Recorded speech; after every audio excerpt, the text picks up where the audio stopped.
And another boundary for Jatinder Singh off Sushanbari to end the over. 7 runs from it. Oman 19 for 1 after 4. That time just much fuller and again much more authoritative from Jatinder Singh. He got a hold of that one, middled it. And it didn't matter what fielder was over there. That one felt like it was crashing the ropes all the way through. But you can see the plan here from Nepal. They're going to go and attack the stumps. Get a quick look here at the Nepal squad. Today, Arab Sheikh, Bhupender Singh Airy, Binod Bandari is behind the stumps. Karan KC's got the new ball. Sampal Kami, we'll see him in the bowling attack later. Captain by Sandeep Lamachane. Sushanbari, he's bowled new ball, left arm spin. Rohit Paudel, Subhash Kakarel, Dev Khanal. And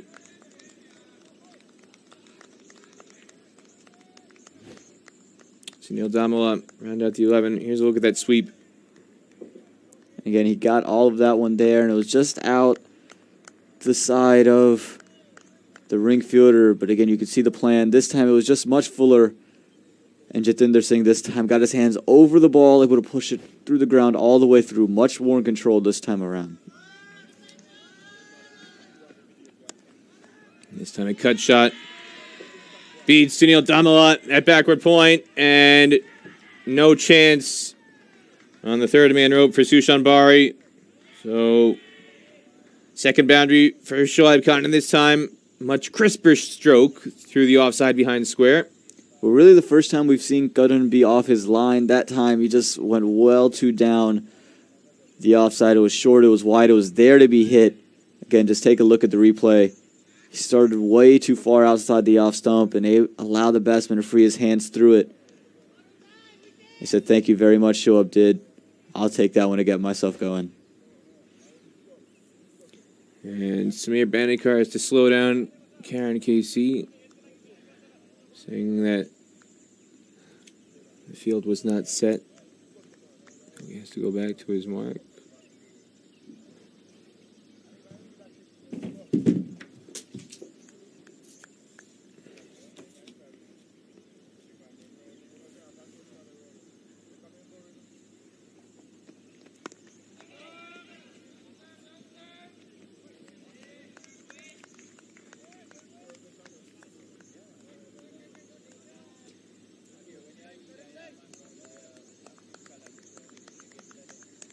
Nepal has been to this part of the world not necessarily as an official team before. There have been a number of Nepal players in this squad and in previous Nepal iterations that have been to this facility at Musa Stadium here in Pearland, Texas.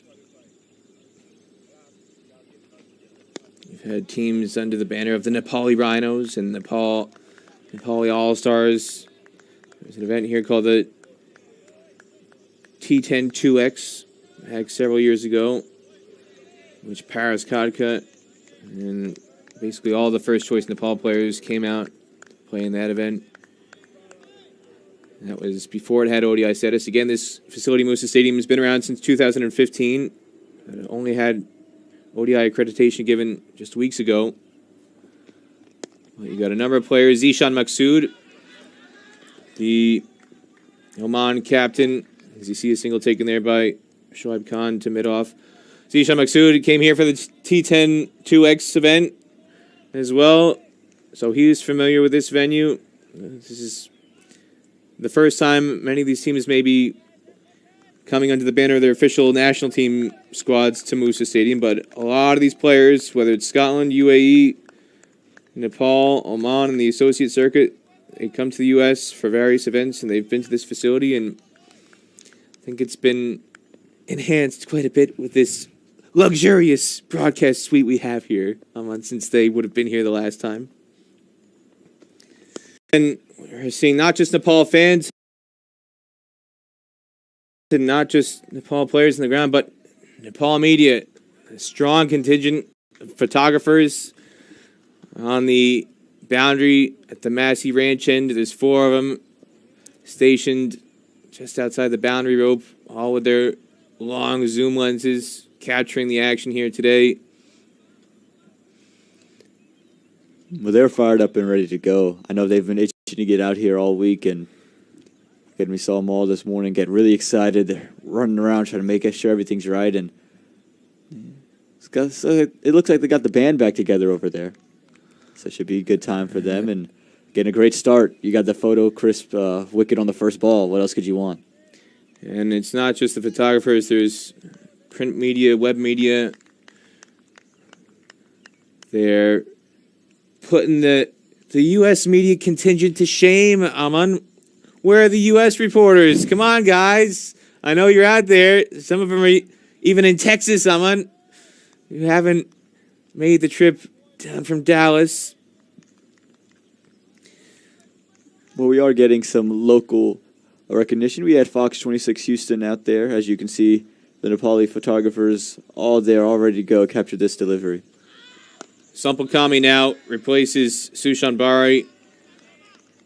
Sampal has developed into a very fine all-rounder in recent years. Started off mainly as a pace bowler, but he's enhanced his batting significantly in recent years. So much so that his social media profile photo is a picture of him batting, Aman, which a lot of bowlers like to think of themselves as batters, but definitely Sampal does. The red hat there, that's Kaushal Adhikari at the far end of that group of photographers. He's been here throughout the tour, taking photos for just about every game, whether or not Nepal has been involved, and he's been joined by a number of others who've made the trip out here from Nepal. And that just shows the passion, the fervor that is connected with the Nepal national team wherever they go on tour, and it's a first-of-its-kind opportunity. Nepal, they came to Bermuda in 2013 as part of World Cricket League Division III, and USA was in that event, but it's still 1,000 miles or so off the coast of North Carolina. And Shoaib clips this down to Karen KC at long leg. Yeah, and we talk about Sampal Kami, and again, he's made his name as a bowler. He's developed his batting, but he's one of the only Nepal players in ODI cricket since, again, been given status in 2018 to take a fifer. He has one to his name. And again, you can see the plan he's using. He's going quick. He's going onto the body line and attacking the stumps, making the batsman play at it. And we've seen that to be repeatedly a successful formula here at Musa. Too full, and again, too easy for Jatinder to clip off his pads. That fifer came in a rare bilateral series. That was against the UAE in Dubai in January 2019. Most of the associate fixtures you do see are organized as part of some tournament action, whether it's World Cup qualifiers or this Cricket World Cup League 2 competition supported by Dream 11. But Nepal had a tour in the UAE. As this one is blocked into the offside, and Sampal Kami, 5 for 33 in the second match in that series. Sandeep Lamichhane, 4 for 24, as, if you can believe it, defending a total of 242. UAE bowled out on home soil for just 97 in that second match. And then in the finale, Paris Khadka with a historic century for Nepal to clinch a series victory, 115 in that chase. A very historic tour going back 3 years ago. And another dot ball will finish out a 2-run over, 26 for 1 after 6. And again, some cause for concern here just with the Oman approach. We've seen often and time again here at Musa, I feel like a broken record saying it, the spinners have really choked down a lot of the run rates, a lot of the batters, and really forced them to reassess how they want to play their innings. Now, it does seem like Shoaib Khani's come out with a plan to come down the track to him, which is a better start than a lot of other batsmen who've come out here to play. But we've seen most of the time, early on in the match, the pacers leaking the runs and then the spinners tightening the screws. So far, the pacers have been really good. The pacers haven't given up a lot of runs. Neither had the spinners, so it doesn't seem like they're really taking on one or the other at the moment. And the power plays have really been important. We saw USA get off to their best power play yesterday. come up with a score of 300. Discipline here, though, from Karen Casey is making that difficult for Oman to put their foot on the accelerator and take advantage of these power play overs. Like you said, the two best power plays for any side here in Texas had come from USA. 67 on the opening day against Scotland, and then 68 yesterday against Oman, who, in case you're just joining us, playing their second of back-to-back ODIs here to start off this second half of the Tri-Series Tour. Audacious shot by Jatinder Singh, and he pays the price. He does like to play that slog sweep. We saw it happen yesterday against USA, but instead of it going for 6 like it did 24 hours ago, this time it goes horribly awry, and Nepal has their second wicket to Karen Casey. We speak about the slog sweep yesterday. That was outside the line of stumps, so he was safe on all accounts. This time, he shuffles far across. He tried to play it on middle and off, and it crashes his pad, probably in line with middle stump. It was definitely hitting the wickets. There's no doubt about it. And Karen Casey, he gets number 2, and Jatinder Singh, he walks away. Again, that's just a poor shot selection. He got away with it yesterday because it was away from the off stump. This time, right on middle stump. Elect to try it, and how many times have we said it? Cross-batted shots here, Musa, have not paid the dividends. If you play straight, you found much better success. Well, that's one of his money shots. He's played it time and time again when he's made some centuries for Oman, and the wind is blowing out in that direction. He was trying to go to the leg side where the wind is blowing. Well, this is really a premeditated shot.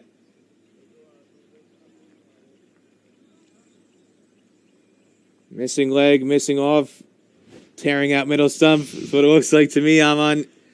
Doesn't get any straighter than that. Very straightforward decision for Samir Bandikar. And the wind was blowing out strong yesterday. He played that shot to Sarbh Netravalkar, and it went for 6.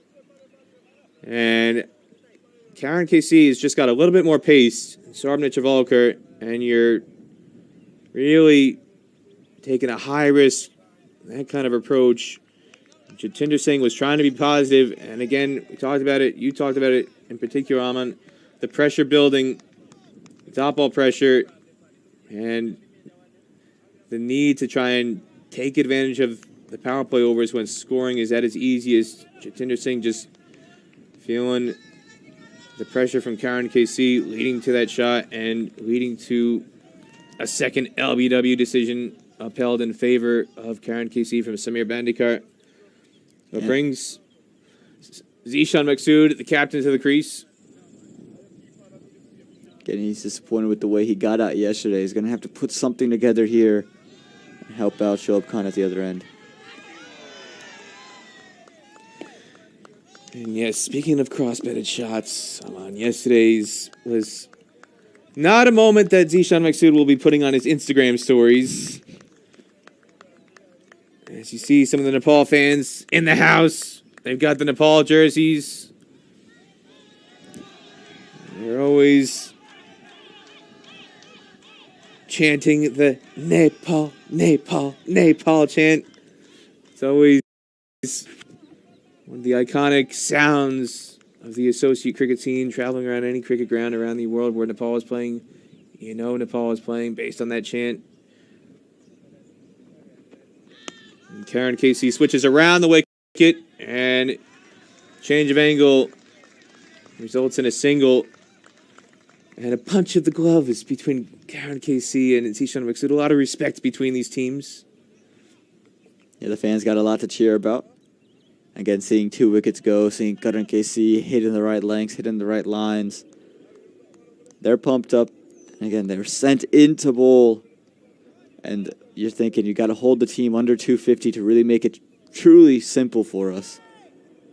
And right now, the way they're starting, Nepal, it seems like they're likely to do so, but we've seen Oman. They've rebuilt in the middle before. You got to start now. This time, there's that straight bat.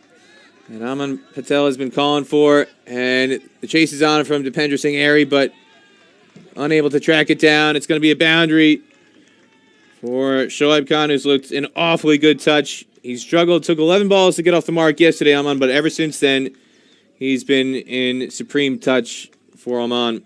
Yeah, that time just a touch too full from Karan KC. And again, with the straight bat, showed off the glorious on drive, one of the prettiest strokes in all of cricket. And again, as you mentioned, half century yesterday. He's in brilliant touch. He figured out how he wants to play on this wicket. Again, just take another look at this. Karan KC gets touched too full. And a lovely straight batted drive. And how about that extra bounce from Karan KC, sending a message with the comeback ball. He's not going to get driven a second time in a row. 5 runs in the over, but a second wicket next to Karan KC's name. 31 for 2 after 7. I'm Peter Della Penna, and joined today by Aman Patel. You're watching live coverage of the SkyExchange.net ICC Cricket World Cup League 2 series, supported by Dream 11 on Willow TV in America, Fan Code in Nepal and other parts of the Asian subcontinent, as well as ICC TV around the rest of the world. Welcome everybody who's joining today's broadcast. You're watching the cricket at Moosa Stadium in Pearland, Texas. We're just south of the Houston city limits, not too far from the Gulf of Mexico on the eastern side of Texas. As Sampukami gets ready to charge in for the start of his second over.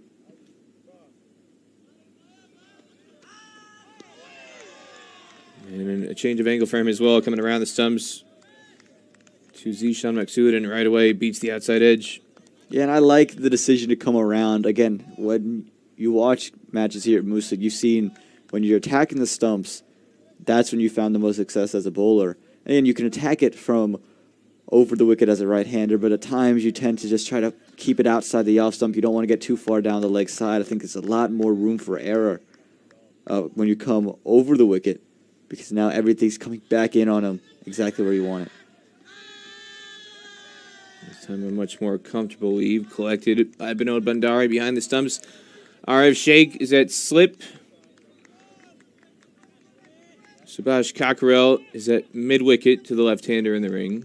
Sunil Damala is down at deep final leg. Karan KC is getting the towel treatment already at deep third man. I'm on it. It's hot and sticky. In case you're just joining us, you didn't hear I'm on at the start of the broadcast. It is sweltering here. 96 degrees today already, and 64% humidity was in the official forecast. And what it means is that just about everybody on the field has already sweat through their jersey, and they might need to have a couple jerseys. You see the towel draped around the neck of the substitute, and just a few moments ago it was around the neck of Karan KC just to keep him refreshed. We've got the misters working over in the King stand where the Nepal fans are sitting.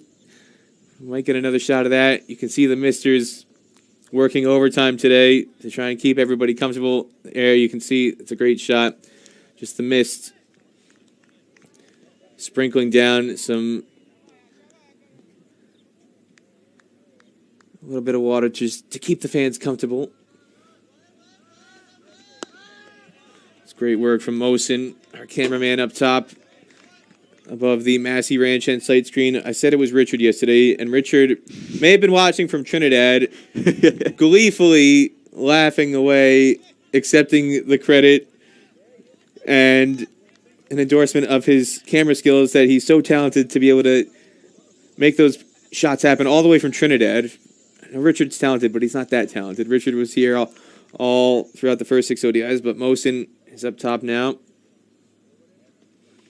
bringing some fine pictures, and he's tracking that ball, driven square behind point, and Karan KC is able to kick to keep inside the rope, and he might have a future career in case he decides to give up cricket as a member of the Nepal national football team with that effort there, saving 2 runs. Yeah, when things are going your way, you're willing to do things like that. And again, it was a brilliant effort. It looked almost like it was going for sure. There was no shot for Karan KC. Just take another look at this.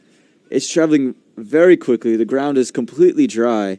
And look at the nimble footwork there, lifting the left leg, using the right leg, and then the stop and the back and the change of direction. Karan KC getting it done. And a slight misfield on this occasion by Dipendra Singh Airy allows a single for Zishan Maksud to end the over and keep strike for the start of the ninth after 8, 34 for 2.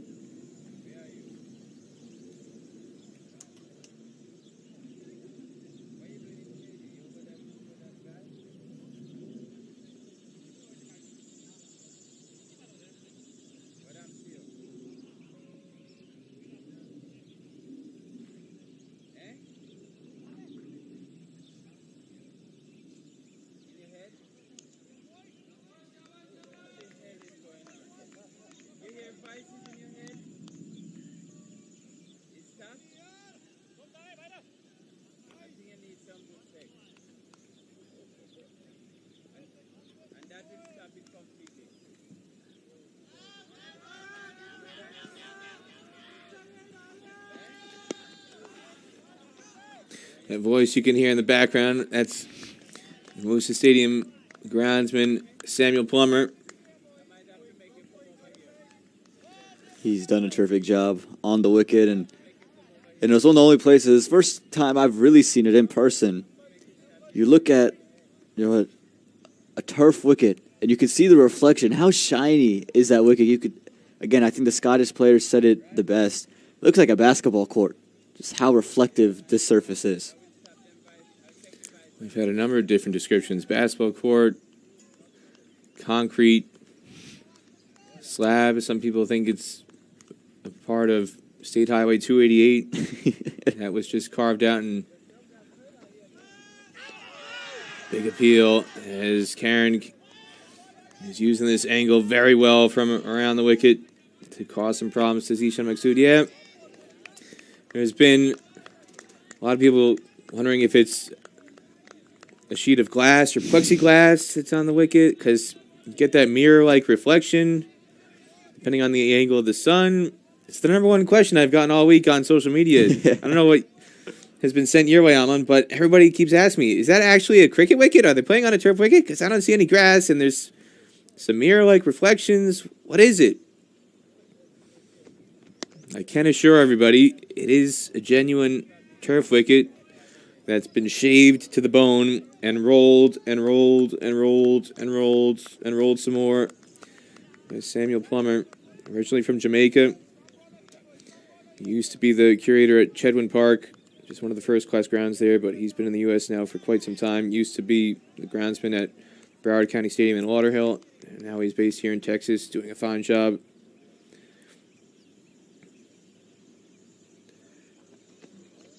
And an even finer shot, highlighting the quality of this batting wicket.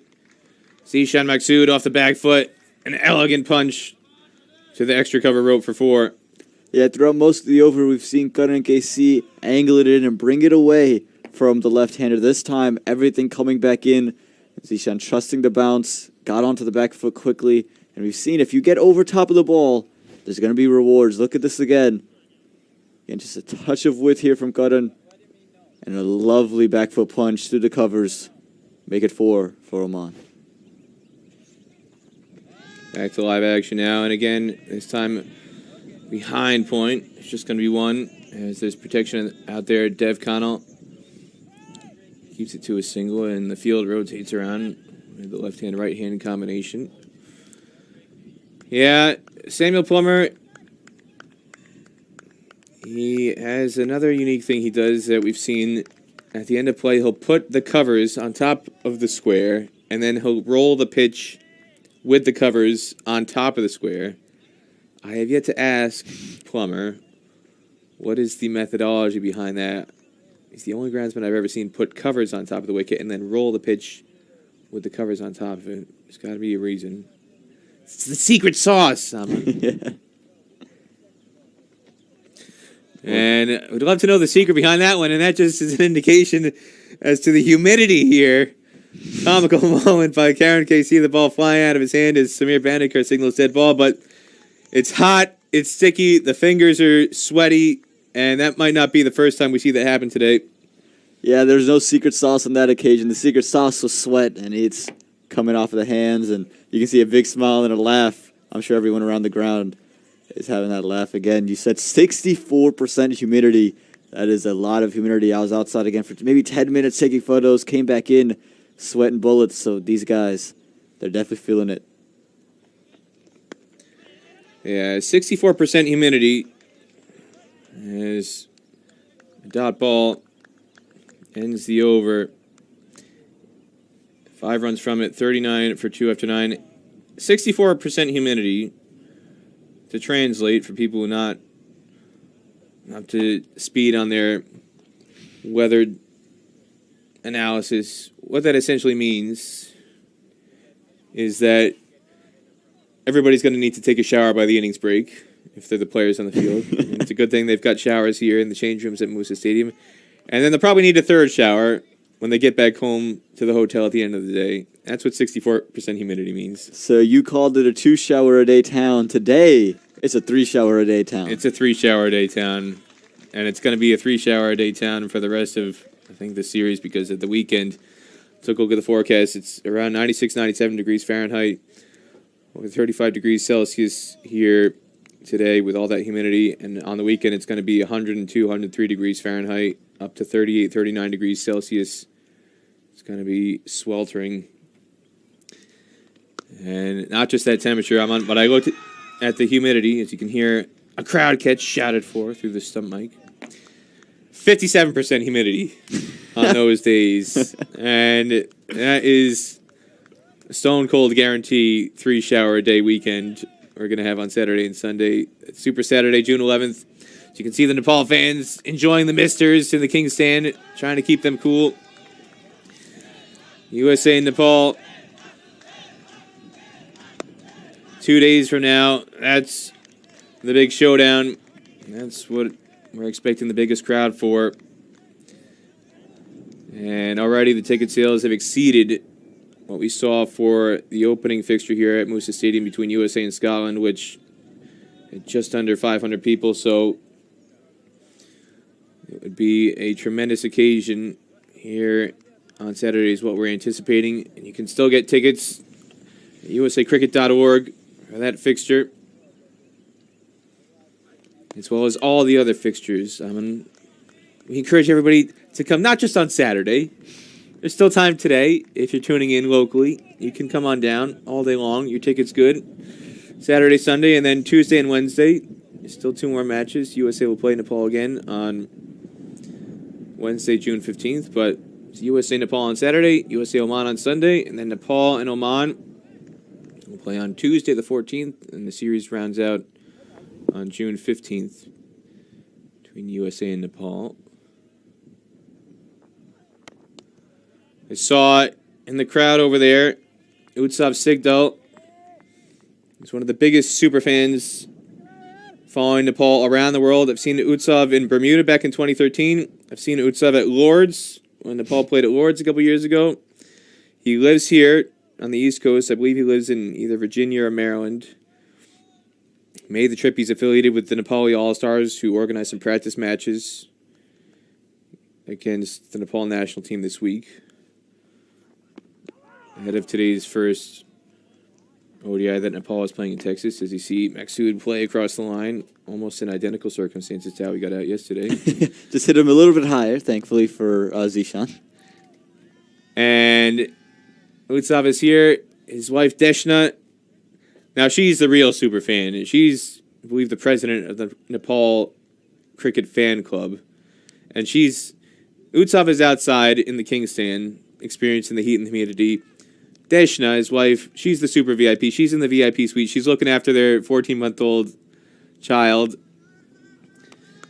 Congratulations to them, as it's just a slight hand to knock this down and slow it up before Dipender Singh Airy tracks it down for 2.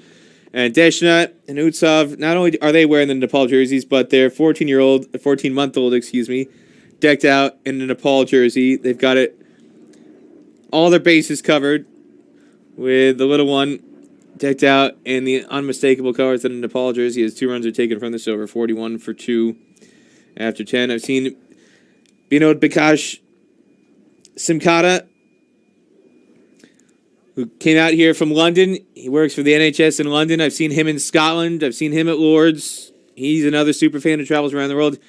He wasn't going to miss this trip out to Texas. Again, this is a first-of-its-kind historic trip for the Nepal fans from around the world. So whether they're in the UK, out in Nepal, they're in other parts of the world, Canada, the US, there's a lot of people who are getting on the plane, getting in the car, making the trip to get down here to Pearland for a very historic tour, and that just gives you a sense of the passion and the fervor that you experience when Nepal comes to town.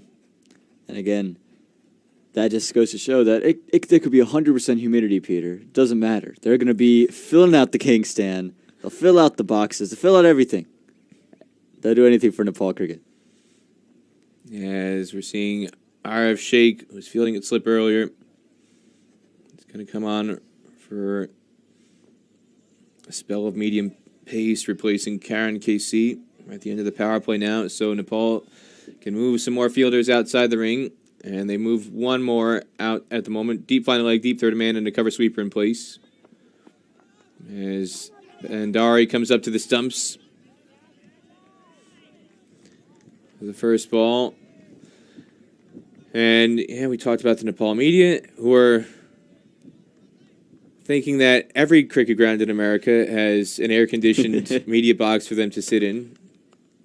We talked about that on air on yesterday. No, not always the case. I think they're expecting every ground to be like this at Musa Stadium. Very well set up by Saki Muhammad, the founder and the owner of this 213th ODI cricket ground in the world in ODI history. And yeah, we've been a bit spoiled this week, Aman, with some of the amenities here that for people who have been to other grounds around the U.S., you don't always get these things. You can't take it for granted. And we're so grateful for all the things that Saki Muhammad has done, as this one is heaved over the leg side. I think that's what Jatinder Singh was maybe trying to do. Didn't quite succeed earlier. And this one sat up a bit more to allow that shot to come off the bat of Shoaib Khan for a boundary. Yeah, this one much more of a flick rather than a slog sweep. And again, just sat up on him a little bit there for Shoaib Khan. And we saw him play a couple of flicks yesterday. Again, just take another look at this replay here. Again, that was a little bit more outside the off stump, or right on off stump line. It just kind of flicked it over the top. Very safe shot. No fielders over there. But the key is, even if he missed, still probably not crashing on the stumps. Well, all it took was that one shot to put that fourth fielder out in the boundary, so there was no protection there for that shot when it was played, but after that boundary, deep mid-wicket, put it in place straight away, so now Nepal does have the maximum 4 fielders outside the ring at this stage of the innings. Deep mid-wicket, deep final leg, deep third man, and a cover sweeper in place. The field set to bowl short, mid-off and mid-on are up in the ring. There it is, back of the length is Lamachane, the young captain of Nepal. Getting his hands on it. We'll see him come on to bowl his leg spin a bit later on. He'll be hoping to have a similar impact of Yasir Muhammad yesterday, taking 2 wickets. Again, if you look at what Sheikh is doing here, attacking the stumps. And I like what the keeper's done here. Come up, not allow the batsman to use their feet, as we see a field change, bringing in the deep fine leg fielder and taking out a long on.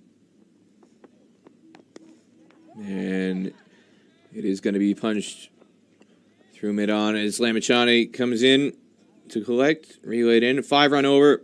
46 for 2 after 11.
So Sampokami will start his fourth over. This might be the last in his spell.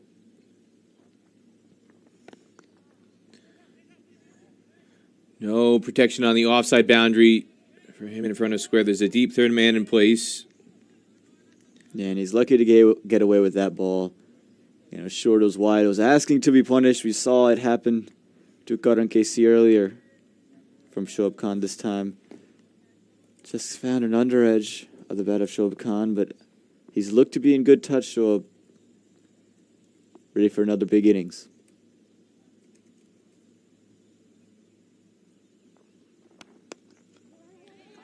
And this time a sharp single taken. Shot at the non-striker's end. We're going to have a good look at the replay on this because it looked awfully dicey. Yeah, it was going to be a risky singles. Pretty straight to the fielder, maybe just a couple of feet over. It was pretty much to that fielder, and he's able to pick it up quickly and fired it in. I think these two right away said they're going to go and take the run. Just take a look at the replay. Had to move a little bit. It was a sharp throw. Bat's in the air. Yeah, and to me, he didn't ground it, and it would have been very tight. I'm not sure if the umpire would have given it, but he definitely would have had a decision on his hands had he hit the stumps.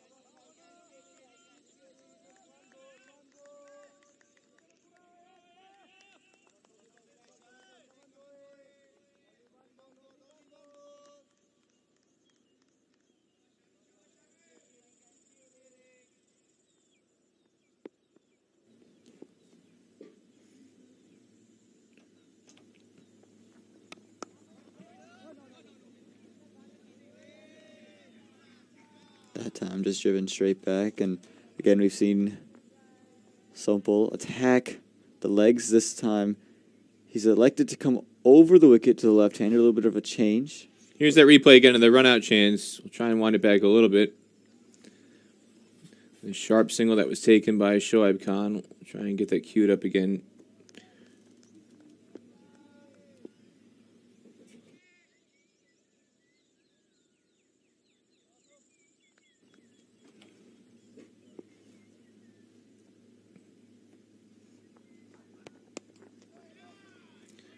And again, the field's set to bowl short. There's protection out there at deep mid-wicket. So he's bowling to his field, and he just concedes the single. Here's that replay again. We'll try and slow it down as the ball comes over the top of the non-striker stumps.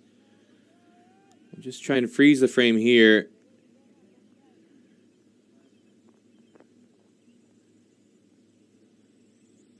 Bat looks like it's in the air to me. I don't know about you, Aman. Yeah, it looks like it's in the air, just a touch over it. And he didn't slide the bat, didn't ground the bat, just looked to plant it down. Not the greatest of technique there from Shoaib Khan.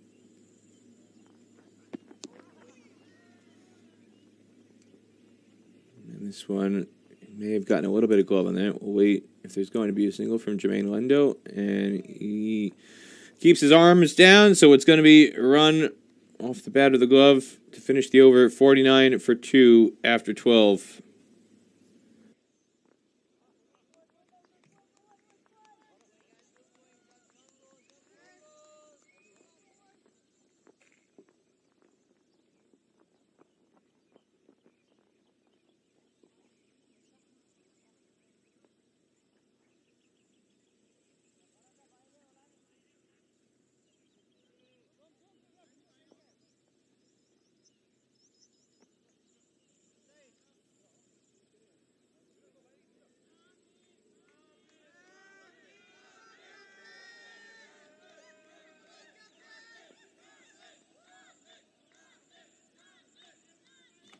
Sound effect mics.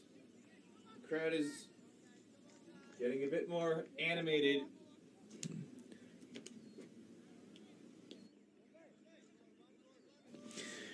You can hear through the crowd mic the fans here getting a bit more animated because they see the captain has got the ball in hand, number 25 on the jersey, number 1 in the hearts of many Nepal fans. Sandy Blamachane, the prized leg-spinning wonderkind. And beats the outside edge first up. Now, I say leg spinner, Aman, but you made the allusion to Yasser Muhammad. Sandy Blamichane's stock ball is generally the googly. And again, he is an absolute star in associate cricket. He's made his name all the way through, taking an IPO wicket, playing in all the leagues. Again, the American comparison would be like an Ali Khan. He's that similar type of player. He's gone all over the world, played in a bunch of tournaments, and an absolute star for the team. I tell you what I don't see with Ali Khan, though, an earring with Ali Khan's number 47 jersey number in his ear. That was quite fascinating to see at the toss. I'm looking with my microphone in hand, doing the toss report.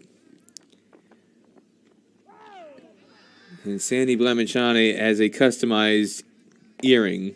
On one side, he's got a diamond stud on his right side, and on the left side, instead of a diamond stud, he's got a number 25 earring that he's got in his ear. Just in case you couldn't see the number on the back of his jersey. If you're looking at him from the front, it's just an indication. Just in case you forgot, he's wearing number 25. Number 25, Sandy Blamachane. Well, how else is he going to shine like a diamond? You know, he's got to make sure you know that he's a shining superstar. And again, you can see, as you aforementioned, the stock ball, the googly, is what he's used to bowling, accustomed to bowling, and what naturally comes to him. And we saw just back-to-back times, he's attacking the pads, a slip in place, and expect more googlies to come. This time, left alone comfortably. Blamachane, an incredible record. 50 wickets.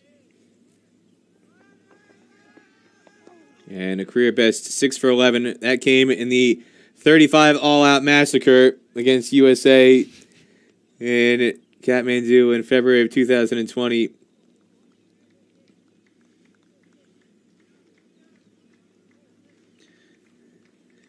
As the over ends, just a single off the final ball.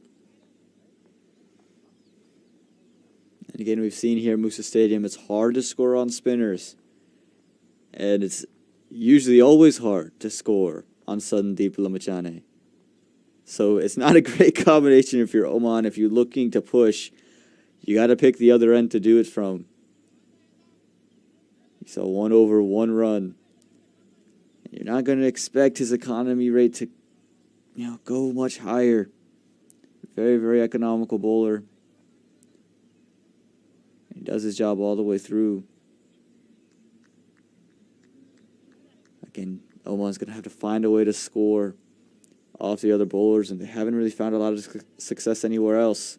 And that's why here in the 14th over, you still have that slip in place. Still very much an aggressive field set for Nepal. Dipendra Singh Airy comes into the attack with his off spin. And that one is jammed out. I've got to correct myself. At 6 for 11 came against Papua New Guinea. It was 6 for 16 was the massacre against USA. He's taken a couple of 6-wicket hauls, if you can believe that. At 6 for 11 against PNG, just 5.1 overs. That was last September in El Emirat. 6 for 16. How could I forget that? I was there. 6 for 16. One of the lowest totals in ODI history.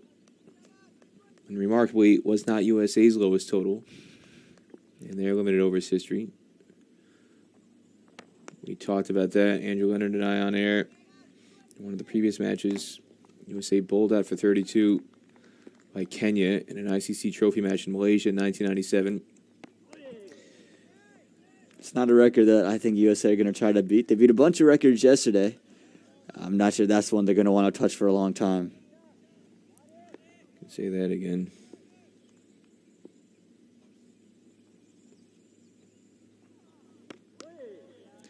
Dipendra Singh Airy, known as Mr. Dependable. The bat and the ball. He's been such a valued player in the last couple of years.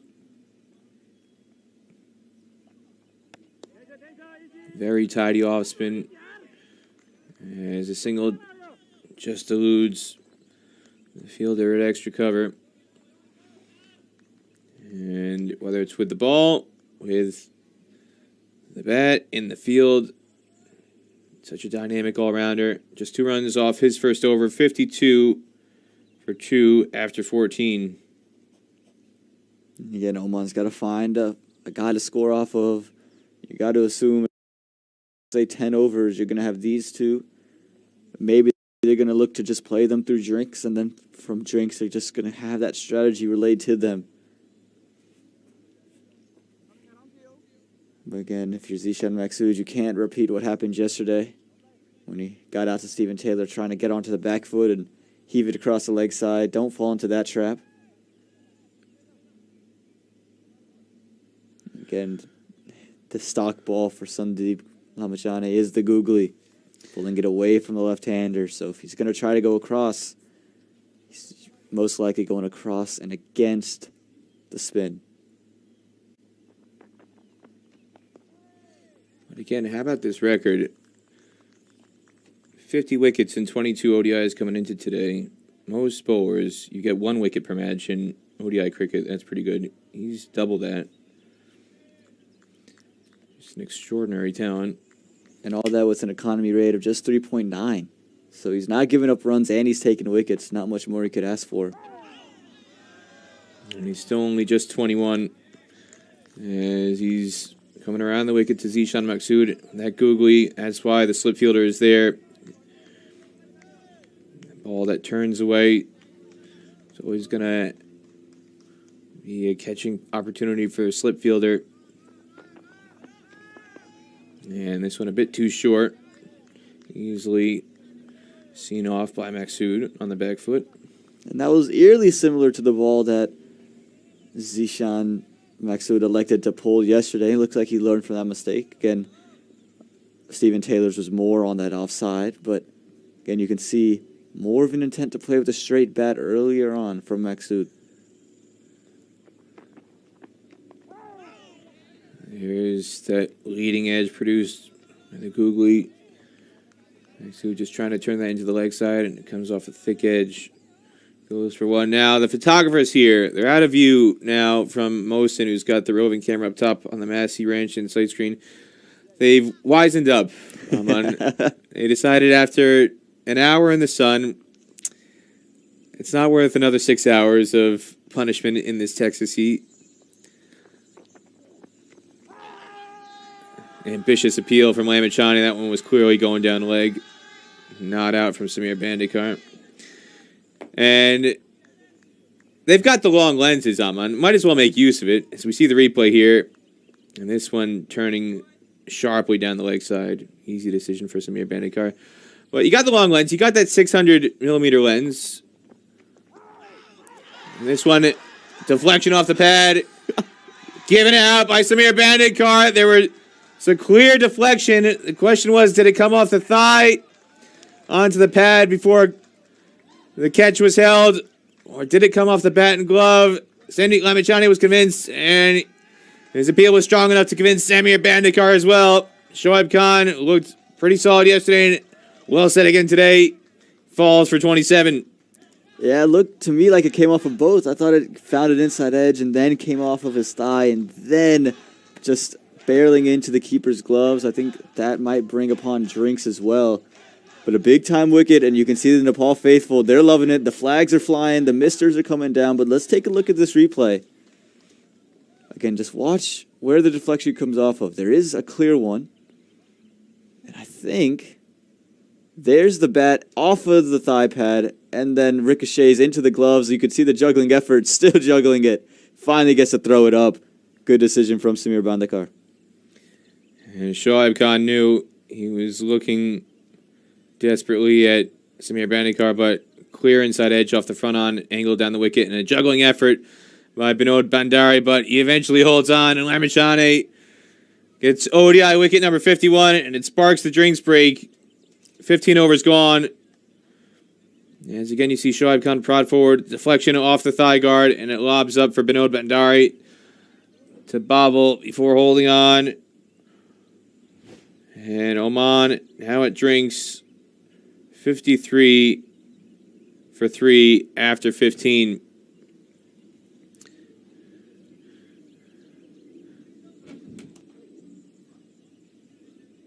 Here's the state of play at the moment. I'm Peter Del Pena, joined by Aman Patel.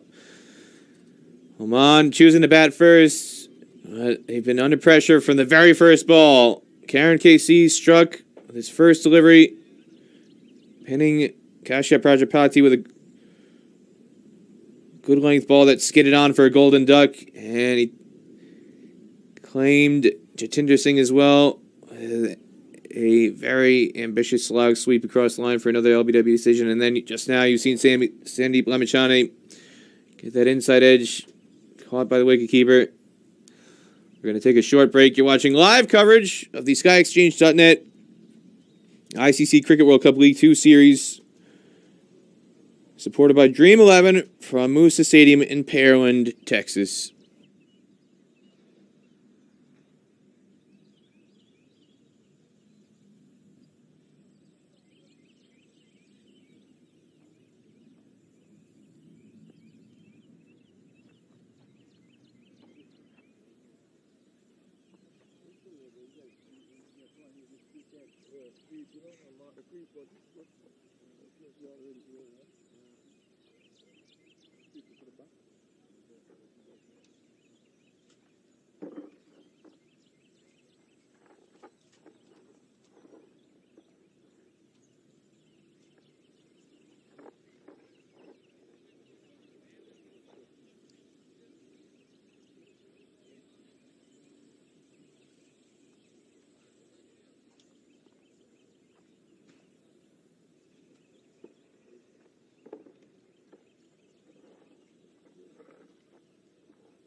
Welcome back. As the drinks break is just concluding, Peter Del Pena here, alongside Aman Patel, where Oman 53 for 3, wicket falling to spark the drinks break, that of Shoaib Khan, and it means Muhammad Nadeem comes out to the middle, and Oman pushing Nadeem up to maintain this left-hand, right-hand combo. Ayan Khan came out in this position yesterday. That was because Zishan Maqsood was that wicket to fall. And they shuffled their batting order just to maintain that left-hand, right-hand combo. Nadeem came in at number 7 yesterday. As Dipender Singh Airy starts his second over. Came in at 7, made 17, was the last man out. Stranded during the carnage unleashed by Ali Khan, as he had to watch helplessly at the non-striker's end for the majority of that before he was last man out, chipping a slower ball to mid-wicket to complete Ali Khan's 5-wicket haul. But Muhammad Nadeem, a very valuable all-rounder, and a big opportunity for him to get a chance to bat with some more established batters today, rather than being helpless, seeing the tail struggle against one of the most intimidating spells we've seen in a long time at associate level. And they're going to need him in a big way today. Again, they got to find a way to score now. They got to find a way to start accelerating. Spinners have usually tightened the screws, but the position that Oman are in, because of what they did in the power play, they have to find a way to accelerate. And it's not going to happen at the Sandeep Lamachani end. So unfortunately for Oman, it's going to happen at this end. And he can't get it by Dev Connell. They're at backward point now. Subash Cockerell is at short final leg.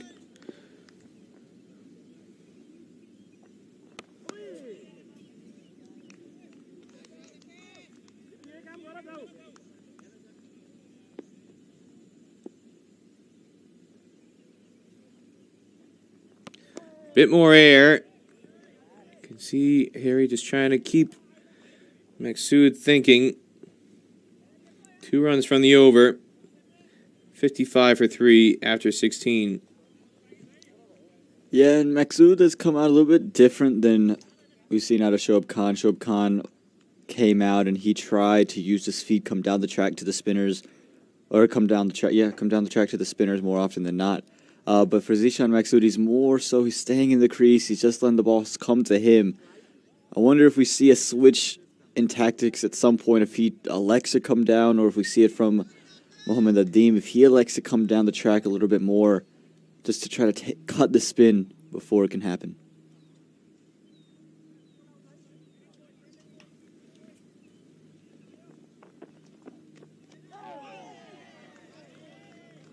Lamachani getting some extra bounce to cause problems here. And you can see he's not struggling, stuck in a T20 mindset. No, he's flighting it up. He's letting the ball do it off of the wicket. And that's what you need in ODI cricket. And the googly marks the stumps with a bullseye. Nadeem beaten through the gate. And Super Sandy has wicket number 2 in this spell. Oman 55 for 4.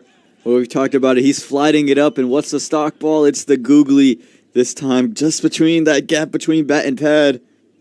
Not sure Mohamed Adim picked it at all. He was just playing forward to kind of come straight, put his bat in a little bit of no man's land. And just went completely through. And as you said, marked the stumps with the bullseye. Crashes on to middle stump. The bails fly off. Sandeep has his second wicket at his third over. Just giving up 2 runs. And Oman completely on the back foot. And now they have no choice but to bring in Ayan Khan. They can't hold him back much longer. So 2 left-handers will be at the crease. And what a thing of beauty this is. That's the first wicket. The inside edge. That was just before Drinks sparked the drinks break in the 15th over. And wicket number 2 just happened moments ago. We'll try and get a look at that replay as well. That was the first wicket. Came about 10 minutes ago. And now Lamachani is struck again.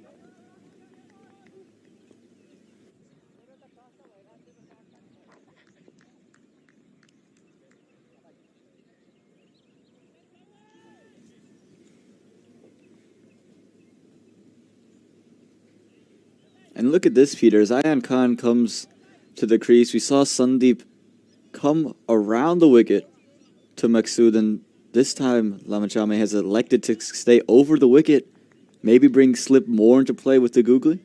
He likes to go back and forth constantly, just constantly changing up the angles. Immediately full on the stumps. Ayan blocks this out. Again, joint top score yesterday with 59 in that century partnership with Shoaib Khan. Just likes to constantly alter the angles. Doesn't want to let the batters get settled. And immediately, yep, after 1 ball, he's going back around the wicket. You'll see this constantly from Lamachane. And too short, easily blocked out off the back foot.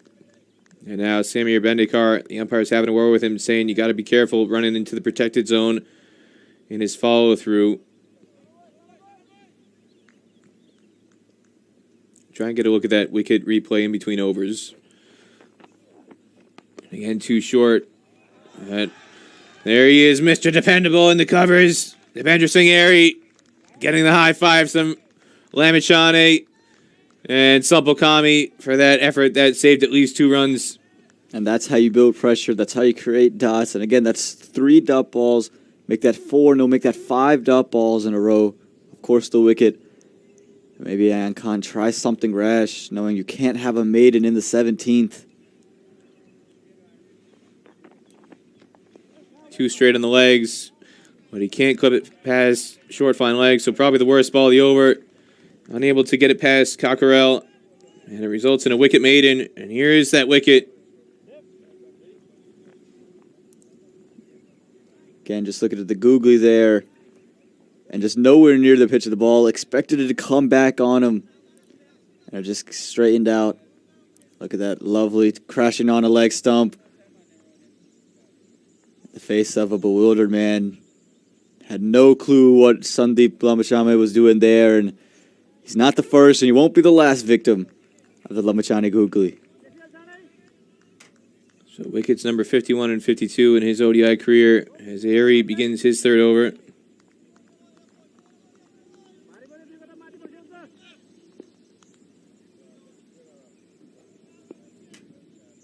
Now a lot of pressure on the captain. Try to start facilitating some more runs and up that run rate. Brief fumble by Sumpal-Kami at long on, but we're not going to see Zishan Maksud try and pinch a second run off of his field. Just a casual stroll to the non-striker's end. Now, Peter, Ayan Khan yesterday, really from kind of ball 1, was very willing to move his feet, come down the track, and see if he continues that trend with the off-spinner. Oh, we saw him do that to Nastosh Kenjige. Hit him out of the attack after just 2 overs. But he's planted to the crease at the moment. Again, Arif Sheikh is at slip. Binod Bandari behind the stumps.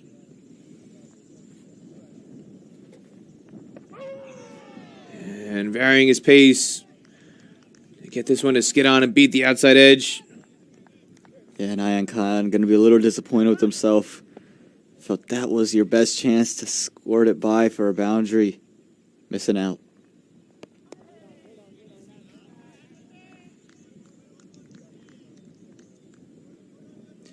Airy keeping it generally full, just mixing up his pace. And just dragging it back short, darting it in very flat and quick, but Ayan can't get it past Lamachane in the ring at mid-wicket. Again, the pressure mounting here. A couple deliveries they could have scored off of, unable to find the gaps. And you can hear the horns honking in the parking lot. Maybe a subtle reference to the alarm bells going off in the Oman camp right now. 56 for 4 after 18. And again, we've seen a lot of times, we've talked about it, the power play overs is when you can make a big impact and then things kind of tighten out after the power play. The good thing for Oman, we've seen him rebuild in innings. We've seen him come back and make things competitive. But now it's a lot of pressure on these two here.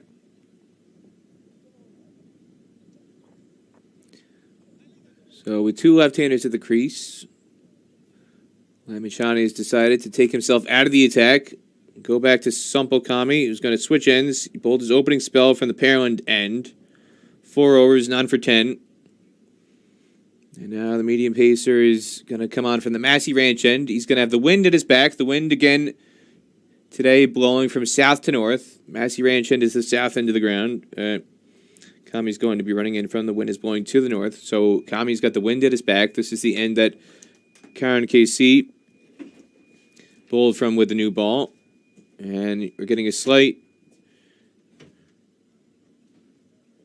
swirl going out to the east. We've seen that consistently as well. So it's blowing to the northeast generally. And east is to the offside for the left-handers. So the wind is going to be blowing from left to right on your screen. If you're watching this match on Willow TV in the USA, ICC TV around the world, and fan code in Nepal and the rest of the Asian subcontinent. 2 straight. And a quick single taken by Zishan Maksud. How long can you live off those quick singles is going to be the question for Oman. And again, for Nepal, they've just been very consistent. They've understood what they need to do, which is keep it on the stumps, dare the batsman to do something different. And it's worked for them. Again, we haven't seen a lot of balls straying in either direction. Just a handful that you could pick out, really.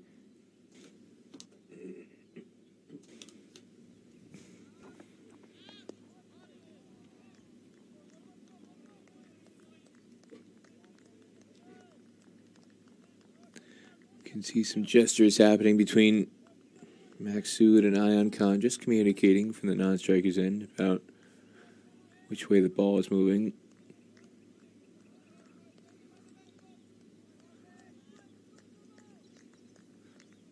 You can hear the field effects mics. The energy is still there from the Nepal fielders. Is Lamachani gives a pat on the back to Kami from mid-on before running in for this delivery.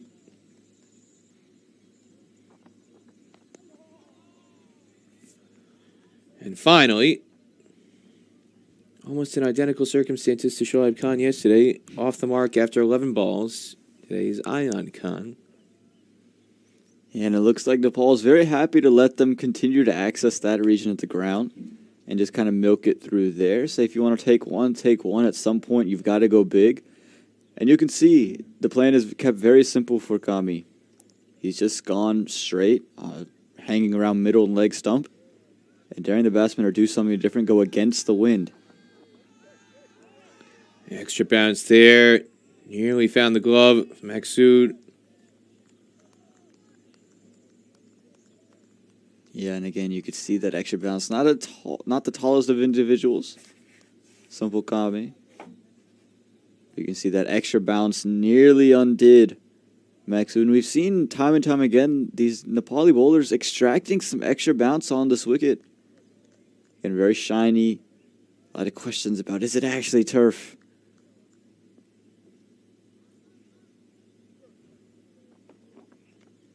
This time goes off the arm. And Samir Bandikar with a good decision. It looked like it was clearly off the arm of the shoulder. They were appealing for it off the glove, but not out. Says the experienced umpire, now based out of Dallas, Texas. We'll have a look at the replay coming up here. Yeah, and you can see him signaled to Kami, just hit his forearm elbow. You can see Kami say the same thing. Yeah, I hit him in the elbow. Not really much of anything to talk about with that. And again, just a little bit of extra bounce. You never saw Maksud try to get his hands anywhere near it. And just look and take a look at the replay. Fires it in short. And the hands just never really got there. Easily off the elbow. Great call from Samir Bandikar. Back to live action now is back of the line delivery. Just miscued. Back down the pitch to Kami. 2 runs from the over. 58 for 4 after 19. Again, even if you take a look from this angle, never really got his hands high enough and hits them a little bit higher than I thought. It's definitely off the elbow. Yeah. There's a bit of trick photography there to make it look like it was almost off the shoulder. But the point is, it was definitely well away from the gloves.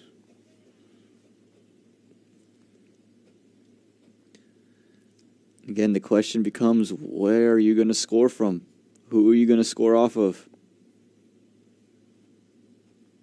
No more Sandeep Lamachami. He's taking himself off the attack. And again, you could, and I think this goes back to in Aries over, you saw him shaking his hand after fielding a delivery. Ayan scuffs the drive wide. Rohit Powell at extra cover. And the sweeper, Karan KC, has got some distance to cover, so it's going to be an easy 2. Peter, I'm just wondering if there's anything that happened to Lamachani's fingers or hands, because again, he was shaking it pretty violently after being struck at the ball at mid-wicket.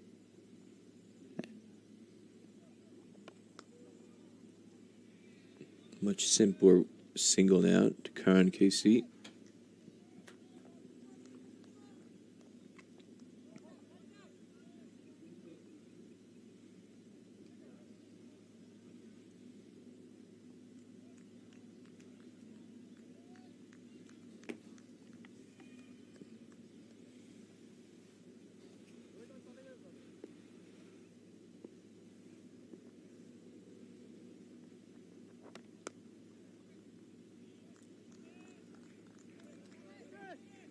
That time Marie got a little bit straighter, a little bit quicker.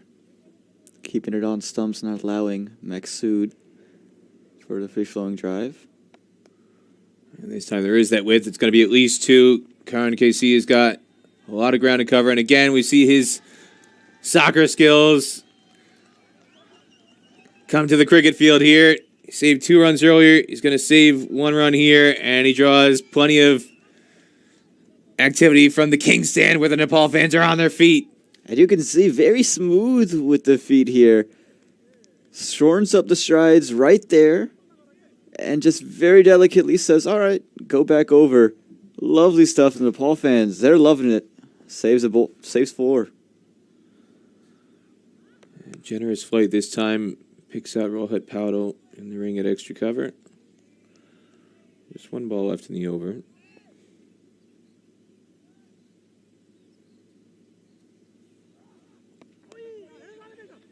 Yeah, there's never going to be a single with Maksud at the non-striker's end. Ayan Khan wanted it, but sent back. 6 runs in the over, 64 for 4 after 20.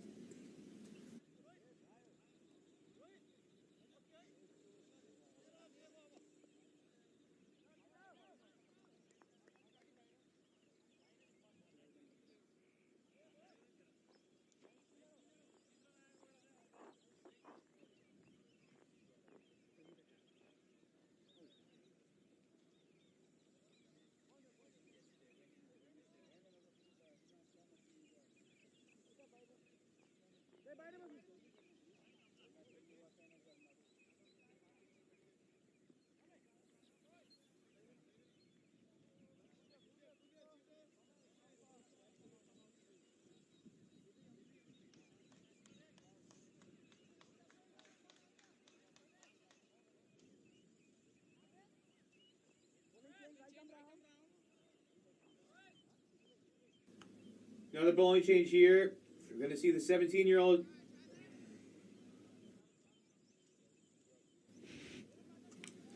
Another bowling change here. We're going to see the 17-year-old Tev Connell come into the attack. Off spin around the stumps. He's only bowled 1 over in ODI cricket before today. This is just his 3rd ODI. Made his debut against Papua New Guinea in a series that was held in March earlier this year at the TU International Stadium.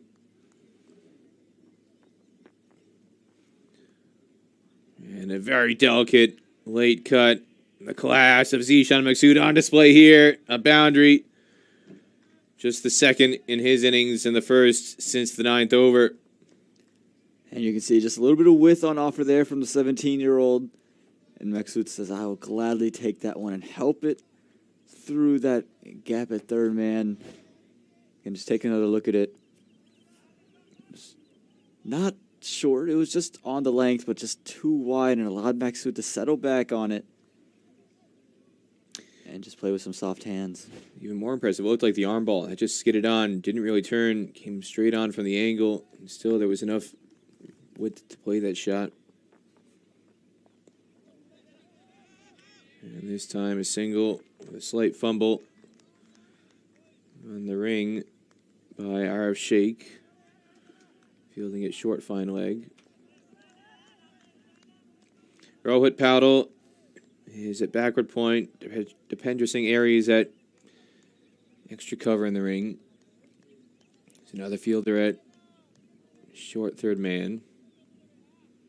3 fielders in the ring on the offside. And then he's got a fine leg. That's Arif Sheikh, who's going to chase this one down for 1. And Lamashani, the other ring fielder at mid-wicket in the ring. And then the boundary protection, cover sweeper, long off, long on, and deep square leg.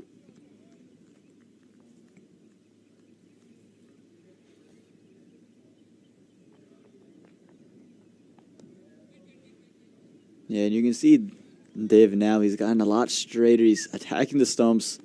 A very tall individual, so that angle back down just does, even if it doesn't seem loopy, it is coming from quite a high way away. 6 runs in the over. 70 for 4 after 21.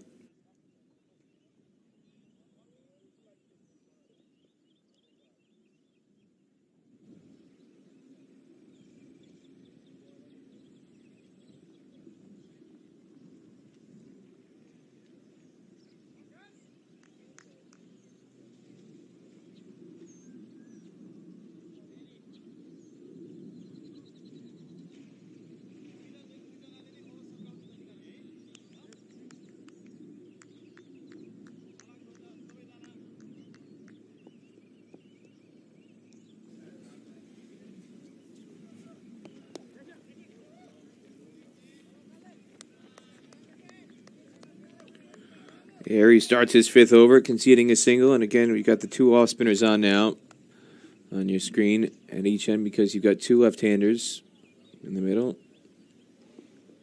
It's part of the reason why Lamachani's held himself back. And another easy single just out of the reach of Dipendra Singh Irie. Can't get it off his own bowling. And it's collected down long on by Sushan Bari. A bit quicker this time. Easily negotiated by Ayan Khan. Yeah, and what Ayan Khan is doing well with Zishan Maksud is they've just been able to find ways to get consecutive runs on deliveries. A lot of times with Oman, we've seen him have one, a bunch of dots, and then they'll get one maybe at the end of the over. At least now they're starting the over a little bit more positivity. Gives them a little bit more freedom later on to maybe try something.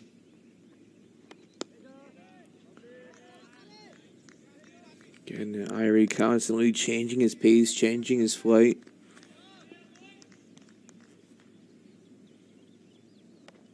Again, previous delivery, more air. This time darts it in quicker and fuller. And it's just pierced out to Karan KC. For one on the cover sweeper rope, 4 runs in the over, 74 for 4 after 22.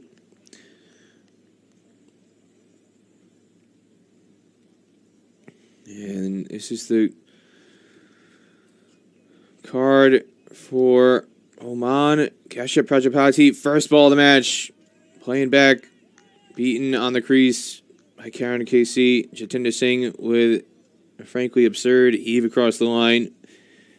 The fall LBW as well. And then Shoaib Khan, an inside edge off the pad. Caught behind by Binod Bandari, and then the googly from Lamachani for his second wicket. Those are the 4 men to fall. So we're back to live action at the start of the 23rd. And a very loose delivery. Punished.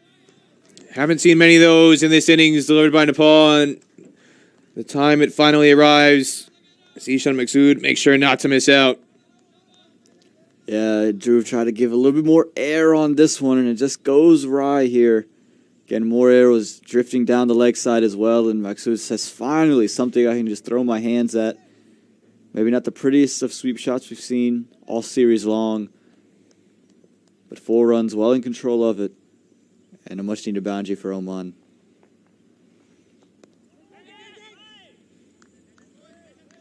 Well, it doesn't need to be pretty when it's a full toss, Aman. As long as you get bad on it, I think everyone would be pretty happy about it.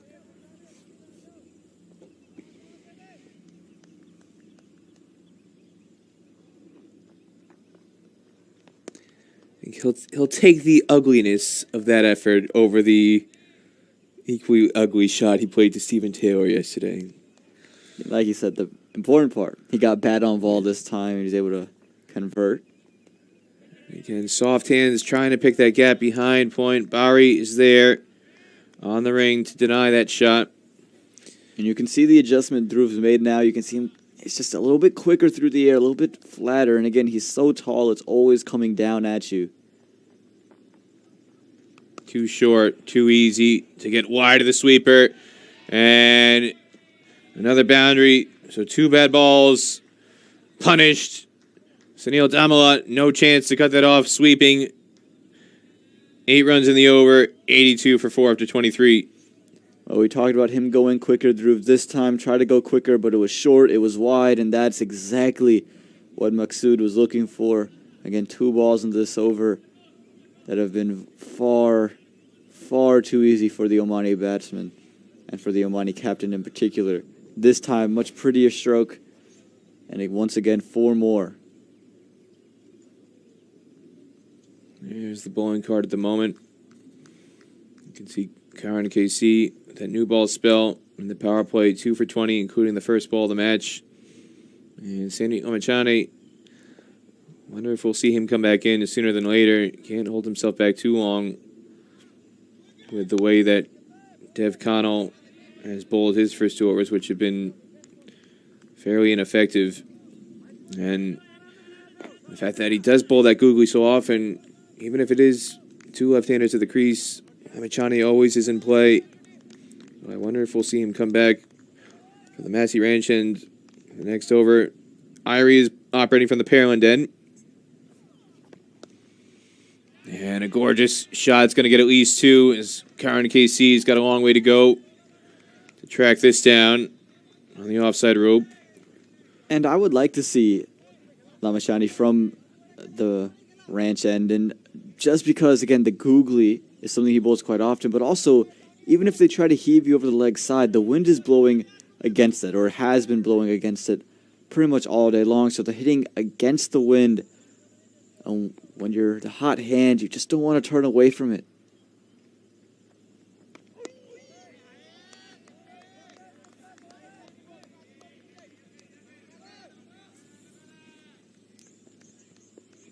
So I wouldn't mind to see Lamachani even with 2 left-handers in the middle.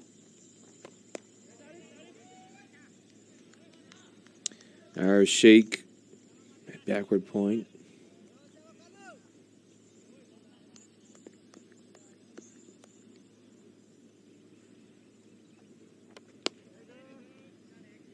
Just a miscued drive there. Oh, Airy again. Constant change of pace, keeping Maxuda off balance.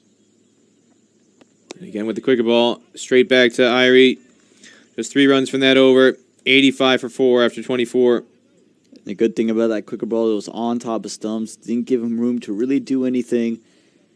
We saw from Dave Connell, he tried the quicker one. It was short, it was wide. It was just easy to throw your hands at. This time, just kept it coming through. Kept it on stumps, quick. And nothing for Maxuda to do but just punch it back down the ground. There's our man Mosin.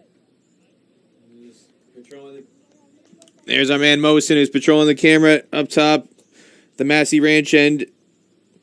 He's on double duty. He's got 2 cameras. He's switching between. Hey, Mosin, doing fine work up there.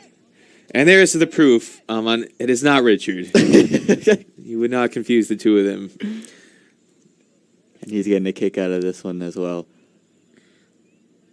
And the camera crew has been so great, giving us all the great views, following the ball so well, capturing all this action. Almost an unofficial drinks break. We saw a number of these yesterday. And for anybody who's not here in Texas, please be patient with the players over the next couple days because it is unbearably hot and humid here at Moosa Stadium. They've got some wonderful amenities here to try and make it manageable. And we encourage everybody to come on out. You'll see those towels and the water bottles on the field along the boundary as Dev Connell does come out of the attack. But instead of Lamachani, it's going to be Karan KC back for his second spell. 2 for 20 in his opening 5-over burst with a new ball. And he comes back again from the Massey Ranch end. This is where he bowled with a new ball. He's got the wind at his back. It's not gusting nearly as strong as it did yesterday, but it's still blowing healthy. You can hear the ripples coming through the sound effects mic, the wind. It was much stronger yesterday, 25 to 30 miles an hour. Today it's about 15 to 20 miles an hour.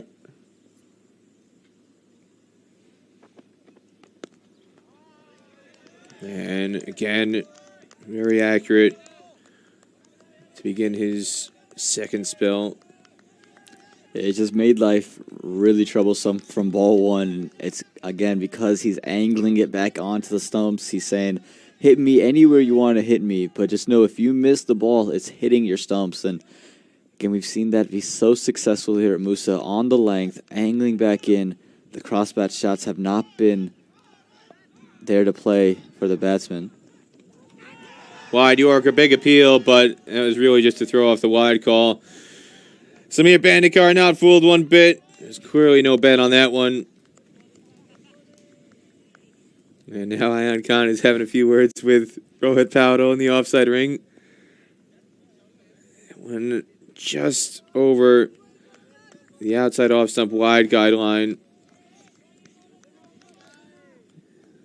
It's a bit hard to see. You can see the faint blue marks painted into the wicket, just a little bit to the left of the white return crease, popping crease. And this one driven straight to mid-off. Easy catch for Supple Kami. Chucks it down, and Karan KC with his third wicket. Very, very silly shot into the wind. He was never going to clear Supple Kami. And a soft, soft wicket by Ayan Khan, really throwing it away here. And look at the Nepali faithful. They're loving it. That's number 3 for Karan KC. And again, he's been on the money since ball 1. And the Nepali fans are loving it. The flags are flying. The cheers are loud. And again, it was just the simplest. It was regulation catch there for Supple. But again, the conditions, recognition of the conditions. I don't understand this because this is the second day Oman has been out here. The wind has been blowing north the entire tour except for one day, but especially the last 48 hours. The wind is blowing from the south to the north. Karan KC is bowling with the wind at his back. So if you're going to try and go over the top, there's a reason why mid-off and mid-on are up in the ring, because you're going to have to hit through the wind, and I just don't like the calculation of this shot. No, Peter, I'm in the same boat as you. Was nowhere even close to clearing the 30-yard circle. And again, I think he just got excited. He saw a little bit of room. He said, I can go and throw my hands at something. And rather than try to just place it through the offside, rather than just try to drive it through the covers, that was so successful, he just tried to overhit it, got so excited, got so quick onto the ball. Again, not the greatest shot selection, not understanding the situation. Falls for Oman.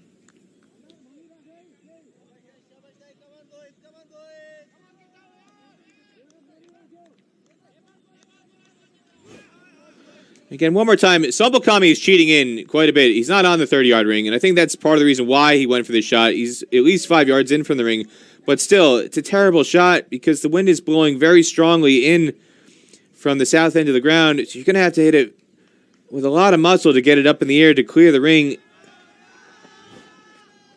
As Kawar Ali is now in the middle, replacing Ayan Khan, and just we've seen a lot of the dismissals that have fallen have just been poor calculations in terms of the conditions, whether it's guys hitting against the turn, producing top edges, or just hitting against the turn with the field settings in place, and that was an example of that, but also the wind conditions. I don't mind so much when Stephen Taylor yesterday, he's trying to hit over the top from the Massey range, and he's caught off the bowling of Bilal Khan, but because he's trying to get the ball up in the air, the wind is carrying very strongly out in that direction, going north. I can kind of stomach that a bit more than a shot from the opposite end, when you've got Ayan Khan batting from the Pearland end, and he's trying to hit through the wind. That's almost unforgivable. And again, to me, it just felt like he got too eager, too excited to see any sort of width that he could throw his hands at. And there was no timing on it at all, Peter. He just threw the hands in. It felt like it hit maybe the toe end of the bat, kind of the bottomish half of it. And again, not even close to the 30-yard circle. And the other part of this, a little bit surprised, 86 for 5, no slip in place. I know we're well beyond the power play, but Oman really struggling here. You've got Karan KC, who's been bowling fabulously, whether with the new ball or now back for his first over of a second spell. You've got a new batter at the crease. I'd like to see a slip here. Yeah, I'm not sure about that one, Peter. Again, there's not much movement happening. I think having a slip just for the point of having a slip is a wasted space. They still have a very aggressive field, just that third-man fielder outside, along with a deep mid-wicket, so they're, and I believe a fine leg as well. So they're just, daring him to go over the top on the offside, again, back into the wind. So I'm not sure the slip is the move there, but they are still very aggressive with their field setting. As you said, they've got an extra fielder inside the ring. It's the end of the over, just an extra from it. If the wicket falls, nothing off the bat. 86 for 5 after 25.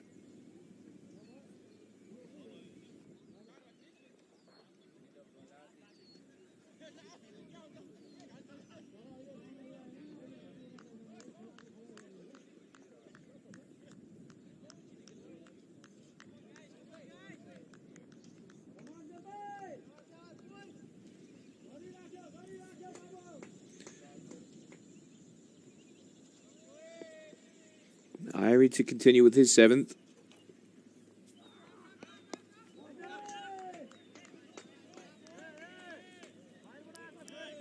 And he's done a really good job mixing things up, making life tough. And again, for these two, it's just where's your scoring options? How do you exploit them? Kishore Mahato is now on the field as a substitute fielder. I have not seen who has come off the field. Mahato is in the covers, and looks like it's Dev Kanal may have come off the field. Should be pretty obvious to me because he is the tallest and lankiest player on the pitch. But well spotted by Aman. He has my body build. He has my body build, Peter. Tall, lanky. So I have to recognize him. He's your doppelganger.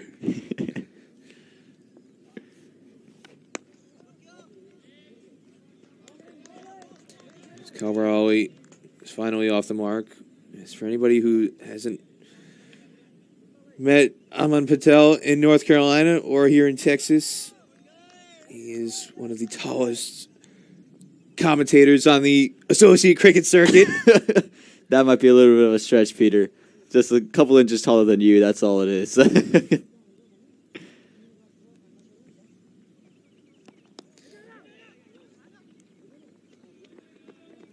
Another easy single milked by Maksud towards Mahato in the covers.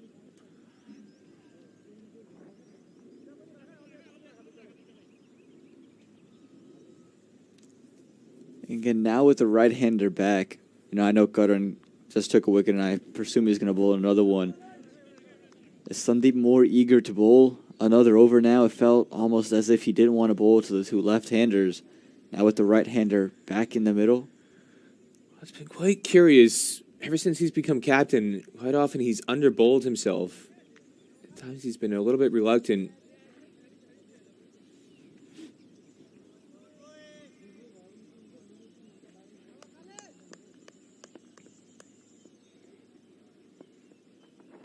Seen a number of times, whether it's T20 cricket or ODI cricket, he's not bowled out his full quota. As Kalwar flicks 2 wide of long on. And that's Subhash Kakarel, who's out there, who is the latest addition to the squad. He's been on the scene for Nepal for a decade. Scored a famous century against USA in Kuala Lumpur at World Cricket League Division 4 way back in 2012. And he's been in and out of the team over the years, brought back into the squad as an injury replacement. Very late, the last player to arrive in this tour. 5 runs in the over at 91 for 5 after 26. Cockerell, usually a wicketkeeper over the course of his career, but he's a general outfielder today as Samir Bandikar gets a towel brought out. There's the best indication you can see how hot it is. Vijay Malala, the third umpire, bringing water bottle and a towel. There's Vijay Malala, who's in your neck of the woods, Aman. Yeah, and I think he's saying, thank you so much for bringing it to me yesterday. Let me return the favor. He had a bunch of those wrapped around his neck over the course of the day yesterday, and he's made quite a name for himself in North Carolina. Comes out and umpires all the big tournaments, and always love to get VJ out for any cricket matches that we have over there. Here's Super Sandy. Back into the attack. 2 for 2 in 3 overs, including a wicket maiden. And he's going to start over number 4 here. Around the stumps to Maksud with Irish shaking it slip.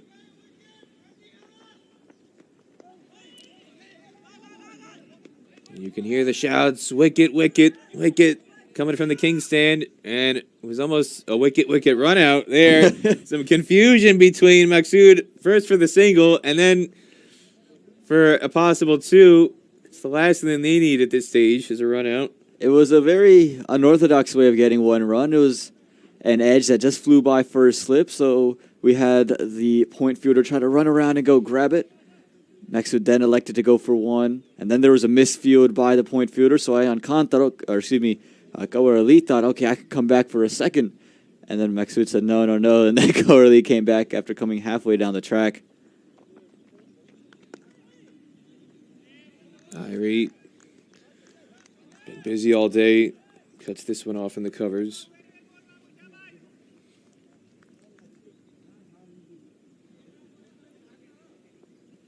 I wonder if Sandy Blamachani is asking Samir Bandikar, hey, can I get one of those towels?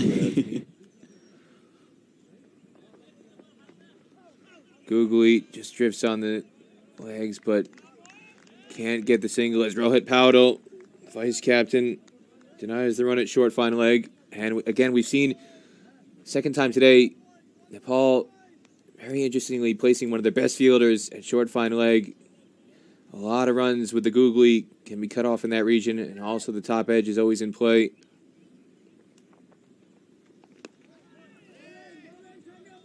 And there you saw some drift, maybe some assistance from the wind, and then it cut back in on Kawarali. And I love this as a spinner myself, who I used to get loads and loads of wickets as a spinner caught top edge at final. I guess there's a big discussion here going on. Zishan Maksud is not happy about something. Samir Bandikar is telling him you have to be ready at the bowler's pace. They want to slow things down in the middle. And Samir Bandikar, as you can hear through the stump mic, is telling him, no, you have to be ready. Big appeal for the googly, but he's a long way forward. And it's always going to be tough to get that given out. And Samir Bandikar sides in favor of Kawarali on that occasion. So just one run off the over. 92 for 5 after 27. But as a spin bowler myself, I can't tell you how many times over the years, top edges dropped at short fine leg. So I am loving this thinking put forward by not just Sandeep Lamachani, but Nepal head coach Pubita Desanayake. The orthodox thinking is you put your weakest fielder at short fine leg. He's saying, no, I want my strongest fielder, because for a leg spinner who's bowling a lot of googlies, balls turning into the legs, where you get a lot of shots attempted to flick into the pads to short fine leg. No, he wants one of his best fielders there. I love it. So what I'm hearing, Peter, is that if it weren't for those lousy fine leg fielders, you'd be a spinner on the USA team yourself. No, I'd be a middle order batter just sweeping nonstop if I made it into the USA team. I gave up bowling a little while ago and focusing my efforts on the sweep shot. Love the sweep. Well, I think Andrew Leiter might have a word or two for you if you ever played at Musa and try to keep sweeping the deliveries. It's all about repetition. You got to build up the muscle memory. I wasn't born a sweeper. Just through practice. And I'll tell you who's spurred that love of sweeping is watching Pubita Desanayake when he was the USA head coach. He would just give underhand throwdowns, and he would stand a couple feet away and just drop the ball. He would just in a standing position, just drop the ball to have USA players sweep and sweep and sweep hours at a time. A lot of it is just training the muscle memory, just being able to get the timing, because the first difficulty is just timing it. It's a shot that when you first start playing it, oftentimes you'll see players be late on the shot. Most times when they're sweeping and they're out LBW, they're late. They think the ball isn't going to come on and drop as quick as it does. You have to really get into position a fraction earlier than you would typically expect to do playing some of the other shots, and that's the hardest thing to learn in my mind about the sweep shot. Is just you have to kind of train your body and train your mind to start your trigger movements, start your rotation of the shoulders and everything in the hips. You got to start a fraction earlier, and then once you train yourself to play that shot and you get that muscle memory built up, it becomes so much easier. So I've loved what Gajanan Singh has been doing, and I love what George Muncie does for Scotland. Usman Khawaja for Australia, Glenn Maxwell, so many players around the world. Owen Morgan.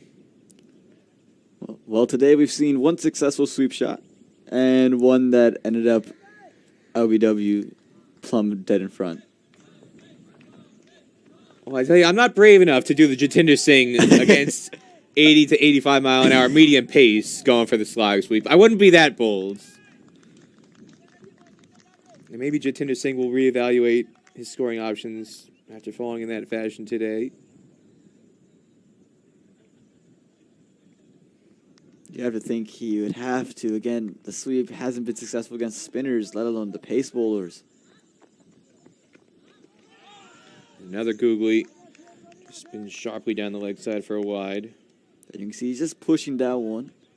Just wanted it to keep drifting in and keep angling in.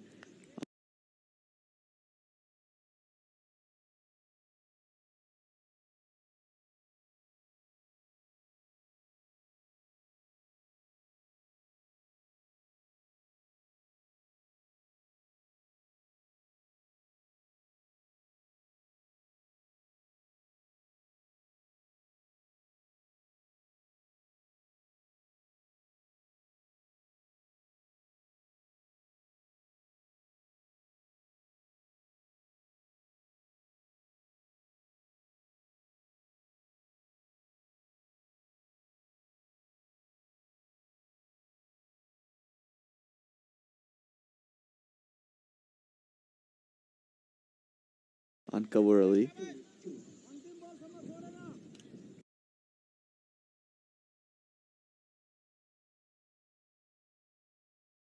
And he was castled by Lamachani, and this time just a touch too short. Easy to play him off the back foot. And he gets the length wrong, going short. So a single for Cavarelli. And now we see it again. Change of angle. This is constant from Lamachani. Loves going back and forth. Just doesn't want the batters to get settled.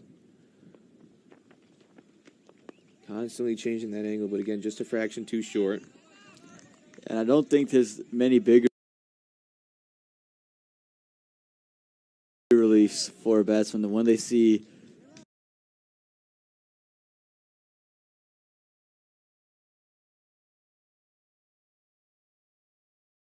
they're kind of letting go early off the hook. Better length, but still Maksudi easy with soft hands defending it. Just one legal delivery left in this fifth over from Lamachani.